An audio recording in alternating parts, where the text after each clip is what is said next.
Hello, and welcome to the GW Book Club, where me and my good friend Stu read and chat about classic Warhammer and Games Workshop fiction. This episode, we're talking about Orc Slayer by Nathan Long, a Gotrek Felix novel published in 2006.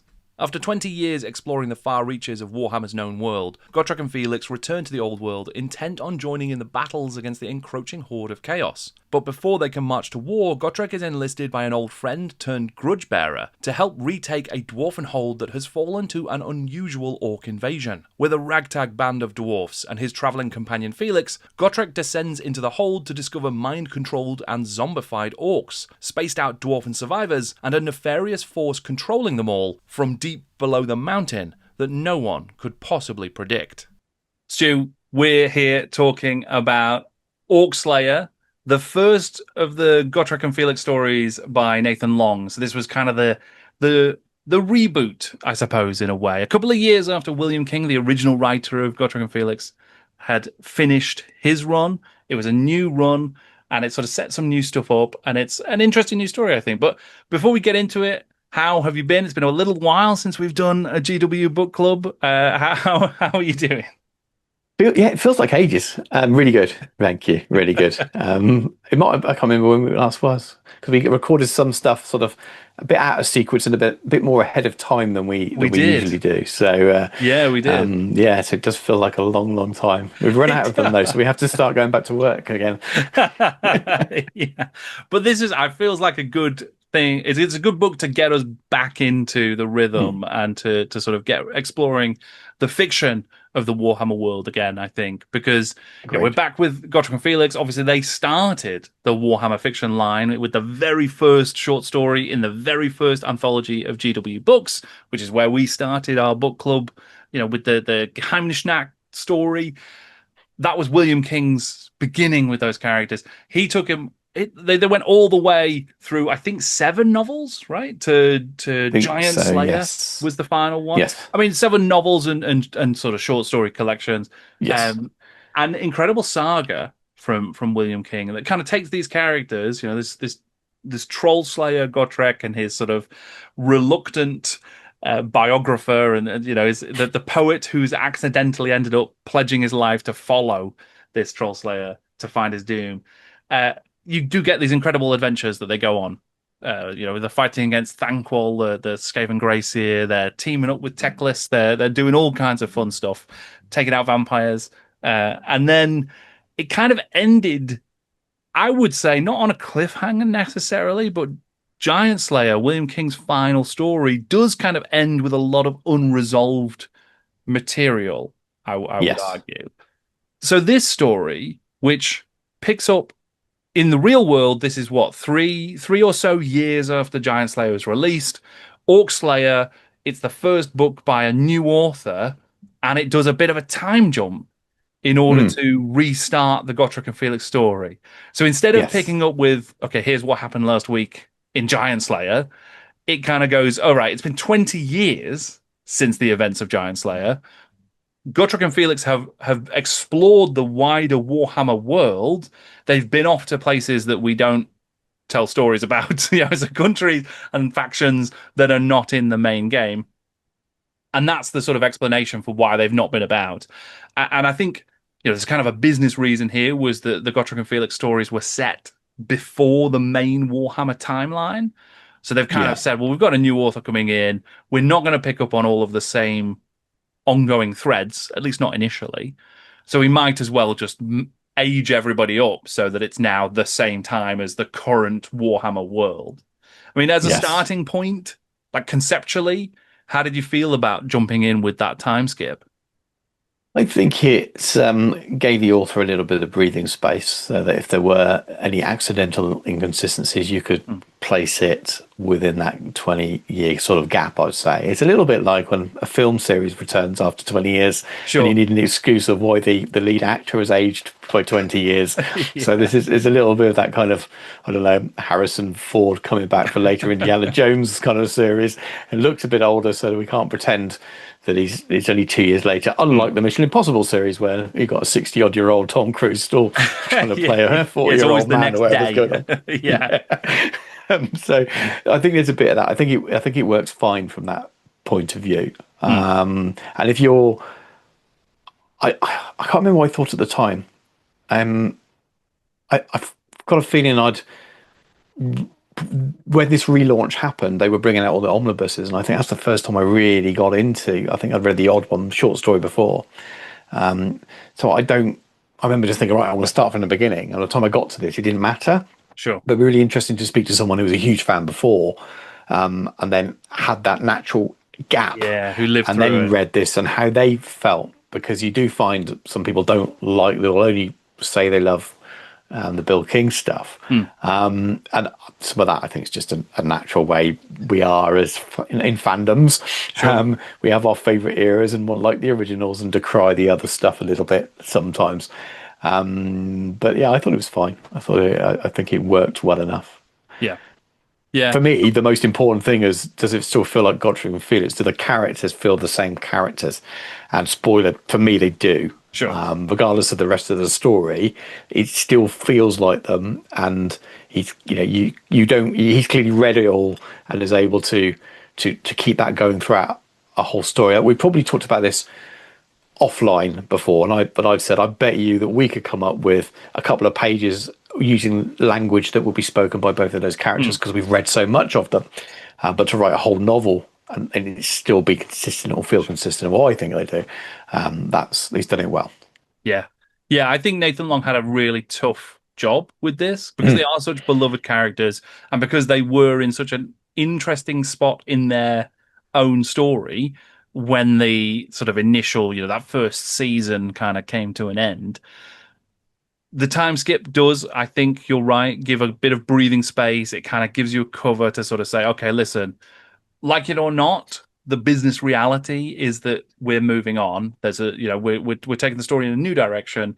We're going to tie this in loosely to the current happenings in sixth edition Warhammer Fantasy Battle. So there's a very very loose connection to the Storm of Chaos. So we're basically going to do all of that sort of stuff. And if you can get on board with us, just somewhat arbitrarily doing that, you'll get to enjoy Gotrek and Felix again. Like you'll still have your Yeah, guys having a great agreed. adventure. And so I was very conscious. There was a little bit of resistance in me to like go, oh, but I was really enjoying where the story was going. I kind of want to know what happened there. I want to know what happened to Max and Snorri and these guys. Once I kind of confronted myself about it and said, okay, but like, it happens. So either you're going to enjoy it or you can sort of walk away. And I didn't want to walk away. I wanted to continue listening to the story because I was doing it as an audiobook. Once I'd gone through that initial little moment of like, that's a shame, I let myself get into it and I really enjoyed it. I thought it was great. I Yeah. mean, it probably helped that it was the same narrator as well. So there's that continuity for me in hearing in the Yes. audiobooks the same character voices. So that was quite nice. Yes. Yeah, I agree. They've got a there's two or three throughout so many of the Warhammer books, and the same with Horus Heresy as well, that are just excellent, Yeah. just absolutely top notch, and it really, really helps that, like you said, that consistency of the character when they literally sound the same. I wonder Yes. if be how that would have, whether you'd have had a different opinion had you read it rather than listened to, because I know you read most things, you listen Yeah. sometimes. I think I read this first. It was before I was listening to audiobooks when I first engaged with this. So I probably didn't think about it the same way, but yeah, it definitely helps with the same voice actor, I suppose, doing the voices, because that helps with the timing and you. But again, it just, I imagine that voice that the narrator has read so much of this before. It's almost the same as we are. If you're familiar with Gotrek and Phoenix, you hear those voices in your head, I whether you're think, reading or not, and I yeah. think that would just come through. I think so. I think it So would now. Yeah, Jonathan Keeble was the narrator and had done the mhm. series up to this point, and does some of the Horus Heresy books as well. Like you say, Yes, yeah, very very good. Does great character voices. I mean, an amazing Thanquol, but his Gotrek is really good. Like I yeah. really really like it, and yeah, I'd be interested to know what I would have thought. Like you say, if I had have read it, would I still feel the same way? I think I agree with your broader point that Long does a good job capturing the voices of Gotrek and Felix. throughout the story. I think there's maybe a little hint, maybe a little bit too much sort of slight resetting on Felix. Like, so this is a Felix who's been on 20 years more adventuring with Gotrek, but he still Yes. has exactly the same insecurities he had like 20 years earlier. Does Gotrek Yes. really like me? Is he really my friend? Am I really the right companion for Gotrek? Again, some of that's just because you've got to reboot the series essentially, and this Hmm. was one of the key dynamics at play previously, so it still needs to be alive, and it's a little bit awkward to be like, well, we did 20 years of incredible adventures, but I'm back to thinking this. Yeah. But again, once you accept it and just go, well, unfortunately, that's just where we are. You can then sort of enjoy it and the effect that it has on the narrative and how it sort of plays into everything else. Because Gotrek, like in this story, has a really interesting dynamic because he's going back into, we're seeing him with dwarfs again. We're seeing him like revisiting old relationships. We get a little bit more about Gotrek's personal history as well, and a bit more of his character. So all of that's really nice stuff. So if you are gonna have Felix be a little bit jealous, then that's probably a good way to do it. Yeah, I think it would be dangerous as much as that character would naturally develop. And at some point, he has to start realizing that he's a genuine hero himself, Mm. and not just a slightly magical sword. But I think also it's such a draw that voice, that slightly negative, that slightly oh no, here we go again. Voice is so important to his Mm. character as well, and people would miss it if it wasn't there. So you do Yeah, get that rehash, but I'd almost have that than not have it in some ways. The reluctant hero, unlucky in love, yeah. but well, in some regards, he's still pretty lucky and pretty active in other ways. Sure. He always seems to Yeah. find the girl, Yeah. but doesn't seem to end up with Doesn't the find one he true love wants. very often. Yeah. No, but I think that would be missing, and that's part of the core humor because there's two elements, isn't there? One, the brashness, straightforwardness of Gotrek, and he's because of the way he is, it's very nice when you do get that little bit of more history about him. Mm. And it's the opposite way with Felix because he's the narrator. You know so much about him, so it's hard to kind of almost switch that and reverse it. So you have to keep that sort of going, I suppose. But Yeah. and that develops a little bit over the books towards the moving forward as well. Yeah. Um, I imagine the temptation on the Gotrek front as well. The temptation must have been to go, okay, well, we need people to get excited about this and come back into the narrative and be part of the series again.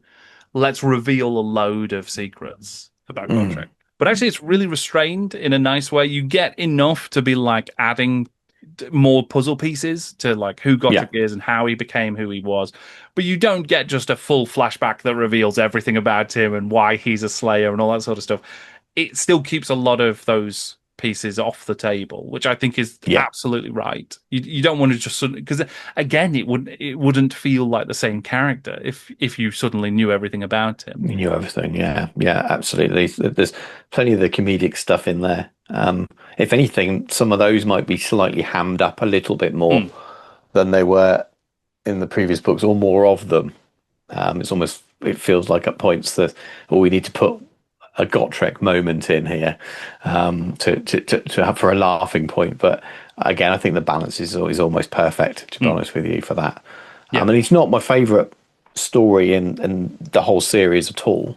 But it's nothing to do with the writing. It's just that I preferred other sure. actual narratives in terms of the way it was written. It's clearly very good and maybe technically better in some ways. Different Right. style of writing, but yeah, the characters that were spot on. I think is Yeah. everything you'd have wanted, Yeah. unless you were I looking agree. for fault. If you have a mindset where you're wanting to enjoy it, and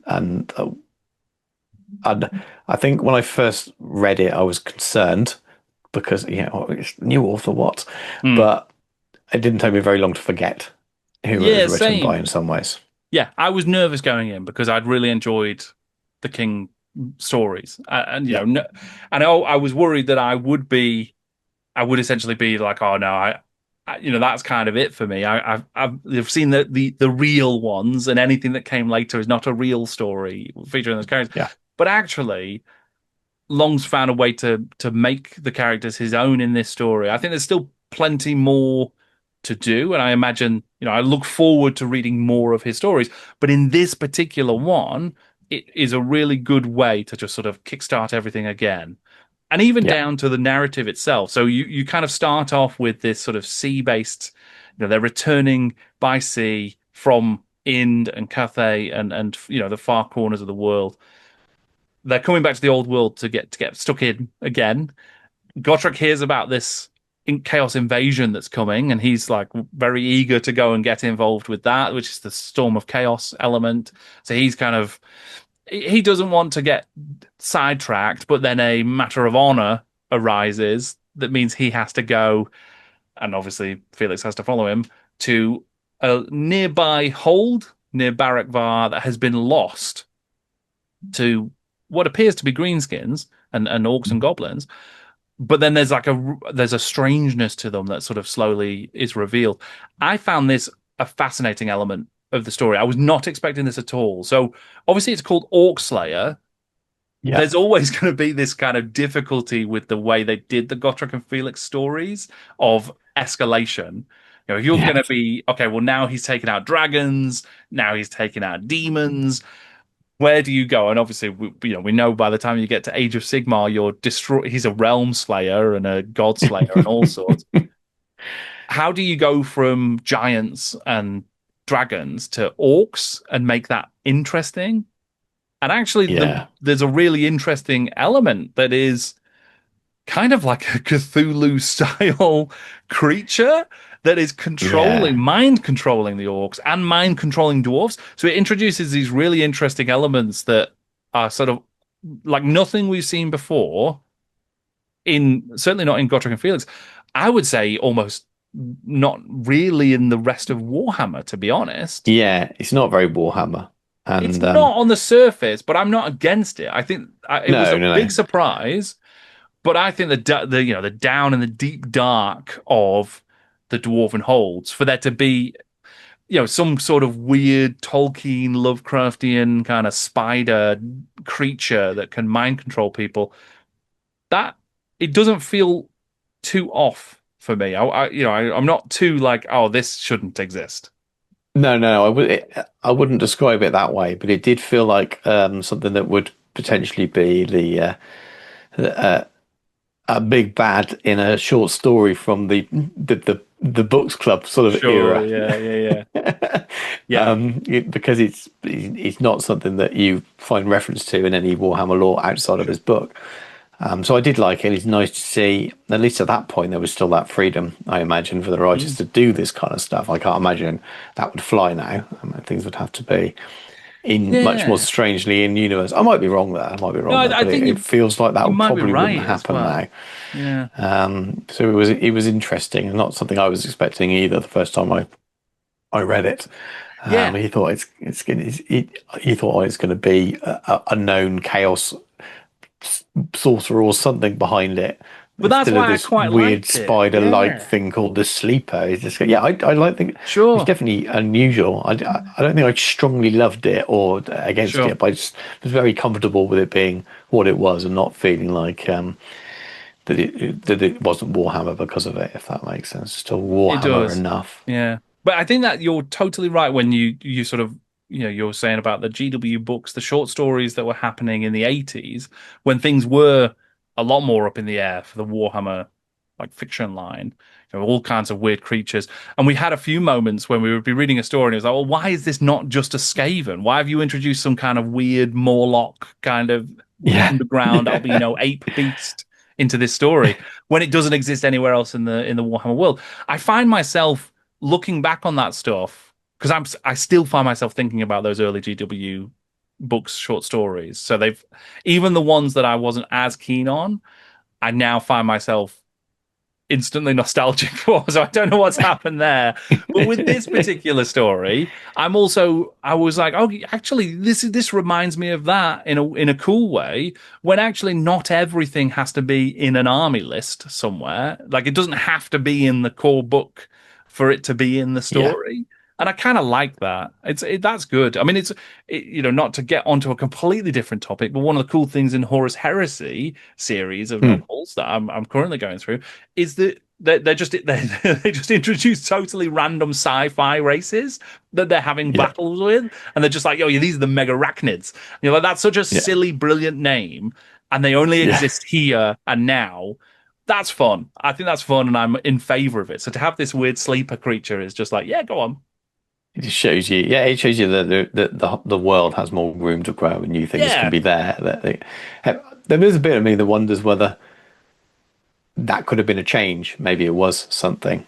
They were told, sure. well, don't use that. Let's change it. Let's make up something. So maybe Mm, it, for whatever reason. I also think it's quite amusing that it links in with the Storm of Chaos. But you could read that now, and because it's so vaguely mentioned, that you could just attribute that to be the beginnings of the end times. sure. Well, Both yes. timeline and the way it's Yeah. mentioned, it's kind of this accidental thing that you could just say, well, they're just clearly just talking about Yeah. the early attacks on the end times going on, and this is, and that, it's almost the way you read this now and weren't aware of Storm of Chaos. You just assume that that's what it's referencing. Well, you could read this Which, now, and it could be in the old world era, yeah, yeah, without really too much concern. The main places they talk about, all the territories, all the cities, Barakvar, all of these places exist in the old yeah. It world could be timeline. there could be a Great War against Chaos timeline Exactly. because Yeah. there's so many similarities, isn't there, with Yeah. the amount of sieges you're going to have in Sure. Yeah. Kislev. Yeah. I Which one? mean, Which siege of Prague? yes, exactly. Yeah, I mean, I am eager to read the further Nathan Long adventures of Gotrek and Felix. Mm, I believe the Storm of Chaos never really becomes a major feature of those stories, but I do think it continues to be mentioned and continues to be a part of the backdrop. And I find that an interesting element of this era of Black Library novel is how the different ways in which authors were tackling the Storm of yeah, Chaos, or the different ways in which Black Library authors were not tackling the Storm of Chaos, even though they obviously had the mandate to say, well, it exists and you have to mention it. How are your guys going to not be involved? And that's kind of what we yes, see in all of the stories for one reason or another.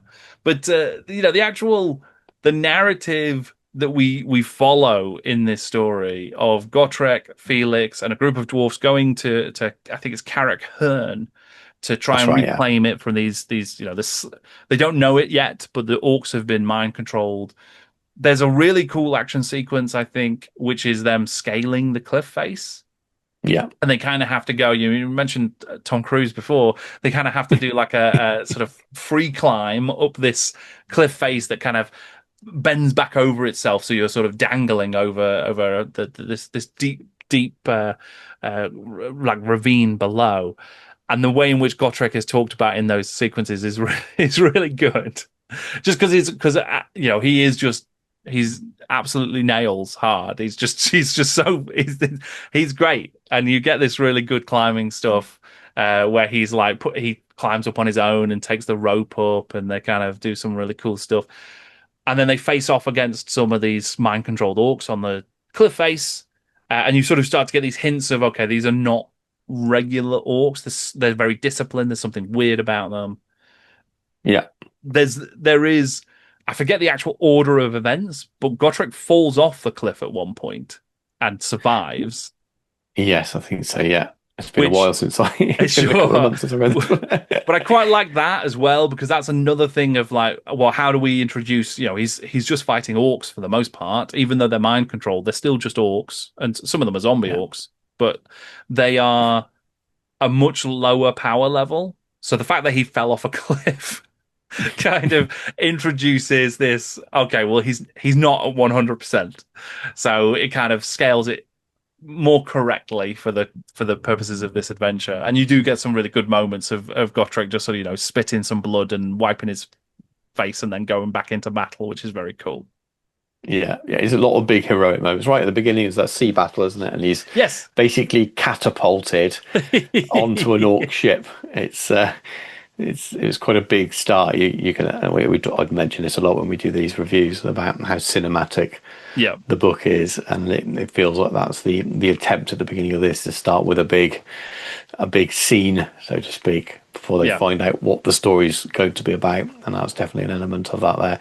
And I guess one of Gotrek's battles in this is his against himself and his relationship with his past friend that's fallen apart, really, rather than just being about a battle against a big bad, which Mm. does come at the end, but we don't know who that big bad is until really very right at the end, because it remains a mystery. So much of the narrative is almost him battling against himself, not wanting to be on this adventure, wanting to be somewhere else, feeling like he's stuck doing it, and that's how we find out more about his character. Mm. So it's different in that sense, which that's not normally the case. Is it? It's not normally his narrative that we're following. He's there as the axe and the muscle, Yeah. and he is still that in this. But what runs through it all is his own sort of journey, I suppose, to not quite admitting he was wrong and the other guy admitting he was wrong. It's all solved by cutting a book in half, isn't it? But it's it definitely feels like that. That's the main sort of story is what's going on in the background, Yeah. more Yeah, so than the big bad. I do quite like that as well because at one point Gotrek is just super pragmatic, and there's a couple of dwarf clans that are having a grudge about a shield. So he just chops the shield in half, and he's like, "You each get half. Now you can stop. You can get rid of the grudges." So then they have grudges against Gotrek, which is great fun. But then later on, we discover that the grudge that Gotrek has with his old friend, and the reason he's in this weird honor situation is because they agreed when they went on a bit of a quest that all of the loot that they won during this quest would be divided equally, and then Yeah, his friend met someone and she fell in love with him and gave him a little keepsake. And Gotrek considered that to be the loot. That was part of the loot that they had won, so that should be divided as well. I quite liked it because it's very dwarf. It's very Warhammer dwarf, and you yeah, can absolutely argue it either way. Either that, that I mean, a reasonable person would probably be like, well, that a lover's keepsake, it does not count as loot on a quest. yeah, But you could also, as a dwarf, and as Gotrek is, where he's coming from is that, well, no, but we won it by going on the quest. So it's something that you earned, and it's loot that you scored on the quest. yes. So like it should be split equally. So I think Dwarves are not it's just reasonable, and Gotrek is definitely not a reasonable dwarf. Is he? yeah, it's so perfectly trivial and sort of Yeah, believable that and makes perfect sense for Gotrek to have held a grudge for, I don't know, it's 20 or 30 or 40 years or whatever it might be. And then yeah, it's solved by splitting the book in half, in the yeah. same way that the shield was split in half. And it sets up the perfect reaction from Felix as well, of incredulous. What? This is the French? What? Yes. He just has zero patience. It's almost like as a parent, you find out your kids are arguing and you find out what it is, and it's something pathetically trivial. It's just, well, really? You're arguing Yeah. about this? And then it just, again, sets up that kind of perfect character reaction from him, which we've seen in so many previous books. Yeah. Yeah. And there's also this kind of fun Dirty Dozen group of dwarfs Yeah, that are assembled to go on this quest. So ultimately they want to retake Carrick Herne. They can't just they can't fight their way in because it's dwarf hold, so it's impregnable for the most part.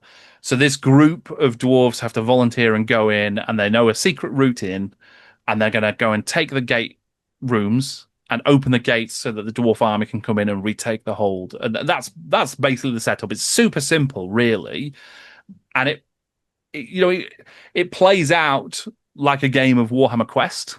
As yeah, you have these little skirmishes and you're going through the rooms and doing all this sort of stuff. There's like a great sequence with the traps, the dwarven traps, and it's one of the first clues that there's like dwarves being mind controlled as well, because all of the dwarf traps have been reset and there's new traps and things like that. So orcs couldn't have done this. They're not sophisticated enough to do this. So the old dwarf who's there, the engineer who's sort of disarming them, ultimately makes a mistake, and some of the dwarfs get killed, and you're getting the dwarfs getting killed off one by one as they sort of descend into the hold. But they are all fun characters. They've all got quite distinct personalities, it's classic stuff of just losing them one at a time as things go from bad to worse to even worse on their journey. Yeah. Yeah, Yeah, this is it's very again film like, isn't it? You it introduce is. this rabble of characters that have got weird quirks, like this Slayer that's Leatherbeard who wears a mask. We Yeah, find out it's because of Skaven I poison. really like Basically, burnt Leatherbeard. all his. Yeah. Skaven had invented Nairn or whatever it's called, Nair, the hair removal, or Imac or something, whatever they used to Sure. permanent version of it, and that he was hiding the shame of being hairless. And yeah, they've got there's aren't there triplets? There's triplets and brothers. There's a couple of siblings for sure. Miners weren't there? There's the engineer as well, Yeah. Gallin, I think. So they've all got these little characters, and they're amusing, and yeah, you just kill them off one by one. So it's very normal storytelling, isn't it? Introduce them enough so you like them, you're interested in them, but you can kill them off rather than killing your main characters off. Yeah, and you get So some fill heroic that role nicely. moments. Yeah, and like Mm. Leatherbeard, for instance, has a really good heroic moment. A couple of heroic moments, but he sort of goes out in a really heroic sequence of events towards the end. There's also a really nice mirror to the dark beneath the world, Hmm. where in that story, in that early short story, when they went into a dwarf hold to sort of Yeah. reclaim it, Gotrek is sort of faced with the ancestors, the ghosts of the dead, the sort of living dead ancestors of the hold, and they end up helping out and sort of becoming the saviors in that particular story. In this one, the ancestors that they encounter are the survivors, or initially seem to be the survivors of the hold, who had been secured away, but they don't turn out to be the saviors. They actually turn out to be like this really dark kind of like a very challenging moral dilemma for Gotrek and Yeah. his group because they have been mind controlled by the sleeper, so they can't be trusted.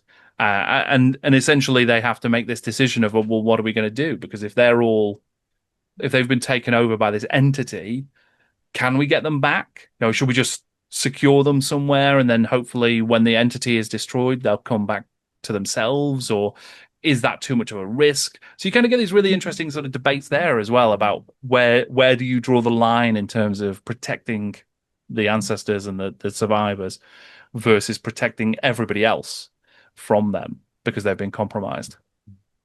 Yeah, that's it's different from when they first encounter them because they think they're just malnourished and Mm. it's because they've been locked up and they need some medical help, need feeding, need looking after, and it's over that short period when they realise that these they don't seem to be improving at all. They're still acting weird. They're still it's mysterious. It's a little bit dark at the end, especially the solution Mm. to the problem. But again, it's something sort of different. I don't think it's a little less straightforward than some of the Gotrek and Felix stories, where this is your bad guy. It's very clear who they are in most cases. Maybe a little bit less so in some of the early books, with characters that seemingly are good, but that maybe trick you later on. But this for a whole rescued bunch of peoples of dwarves you expect to be good. It's but it surprised me. It's one thing I Mm. didn't immediately work out. Yeah, yeah. And it made me think, and this was where I was sort of wrong-footed, because I was expecting it to be, it has to be a chaos sorcerer, Mm. maybe a necromancer, but like it had to be, in my mind, the sort of usual suspects. So the fact that it wasn't was quite a pleasant surprise. But there's a sequence that I think is, maybe we might have predicted that it would come down to this, but they ultimately have to get into the control rooms for the entrance. They have to defend them. There's two separate rooms on either side of the gates to the hold, so they need to defend them separately, and they have to split up the remaining members of the party. Everybody there's not very many people left, and they're going to defend those for as long as they can, whilst the two dwarfs who can sort of control stuff go off and seal themselves in rooms to open the gates. And it's all time sensitive because they can't open the gates too early, because then the orcs army will all go and line up and be ready to defend the outside of the hold. So they have to open the gates right at the last minute when the dwarf army has arrived and is ready to sort of come in, um, swinging their hammers. So you get this really cool action sequence that plays out against the clock, and they need to defend these areas. There's hardly any dwarfs left, and Felix is there, and everyone's sort of feeling pretty rough and worse for wear. And then it just, we get some final sacrifices in that sequence as well. It kind of, it's very much the sort of big dramatic climax, the action climax of the narrative. I quite enjoyed it. I thought it was quite tense Yeah, and quite exciting. yeah. I think because of that sort of underlying problem that Gotrek has with this old friend throughout it, and that tension alongside of what needed to be done in terms of physical action, Mm. it makes it better. I think we see that right at the end as well. But yeah, the scene is just what it says on the tin. Really, it's Yeah. a well written, good action scene, and the most of the action scenes in the whole book are pretty good as well. There's a fight with trolls earlier on that's good and entertaining. The initial sort of fighting their way out of Baravar at the end on the way as well. Mm. There's lots of good action sequences in the book, and I think they all work. They're all delivered well. Yeah. Yeah. And then there's that great sort of moment when Gotrek is really beaten up. He's taken a well, quite a beating throughout the course of this particular novel, I think. Probably or possibly more than almost any other story. He's kind of just had a rough time. And then he sort of stands up, dusts himself off, and he's like, right, well, now we've taken out all of these undead orcs. We need to go and find out what's actually been bringing them back. So you get the final Yeah, confrontation with the sleeper itself. And I quite liked that didn't end up being its own, multi-chapter fight scene. It's a bit more sort of restrained than that, and it's kind of more yeah. leans into the horror of things. And it's very, very satisfying conclusion, I think, to this particular story.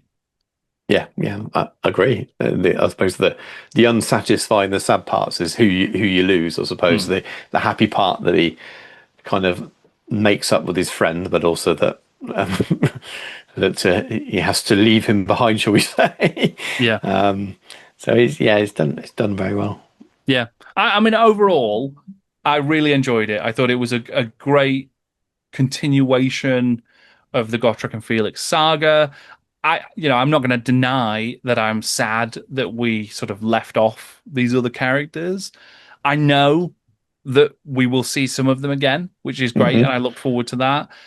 There's that same sort of that little bit of resistance I talked about at the start of, okay, well, I'm expecting for it to be a little bit of a shame that nobody's changed in 20 years.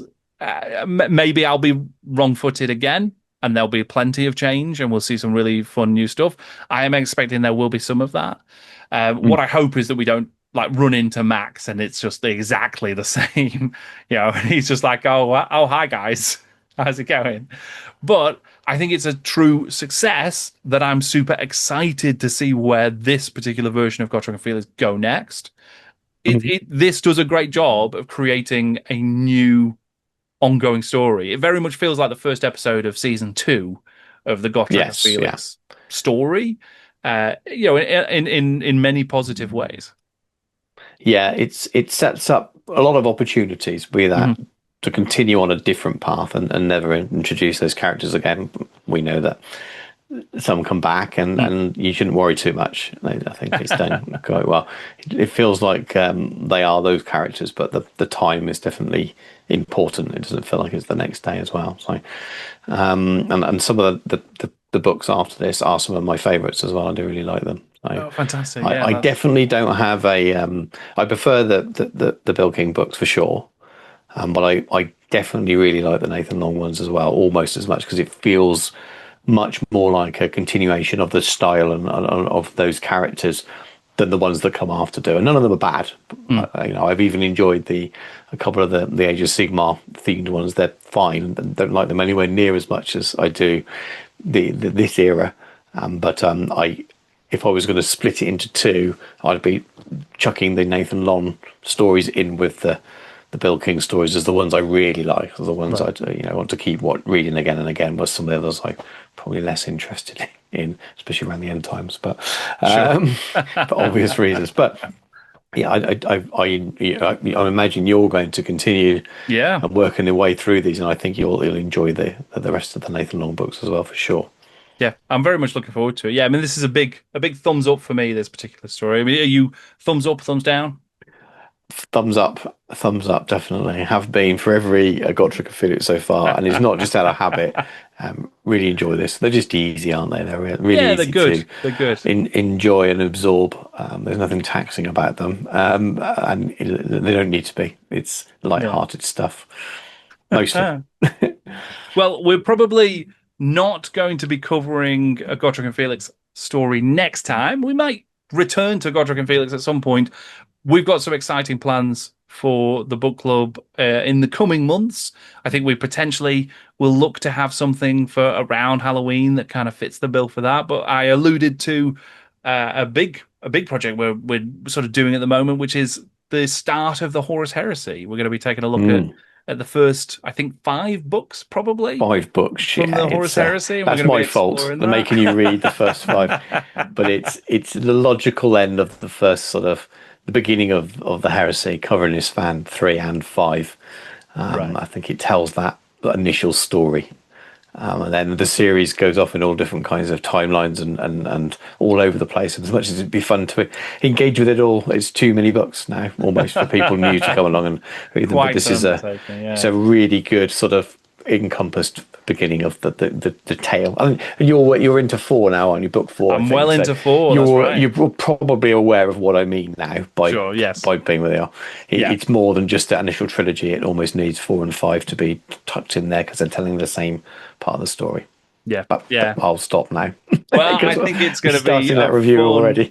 a fun conversation, plenty to explore. So we'll be back at some point, and we've got there's other stories that we're planning to tackle at some point in the future as well. So who knows what will be next episode? But that's definitely something that's coming up relatively soon, the Horus Heresy. So I'm very much looking forward to chatting about that in detail. So Me keep an eye too. out for that, everybody. Until then, Stu, where can people find you online? Miniature realms, just miniature realms everywhere. But yeah, watch the YouTube stuff, please. Well, I will include, I'll put links down in the description below for all of your socials and for your YouTube so people can find you there. I'm, of course, Jordan Sorcery pretty much everywhere, and this is the Jordan Sorcery Pods channel as well. So there's lots of other fun stuff to explore. But until next time, thank you everybody for listening and watching. I'm Jordan, and this is Jordan Sorcery.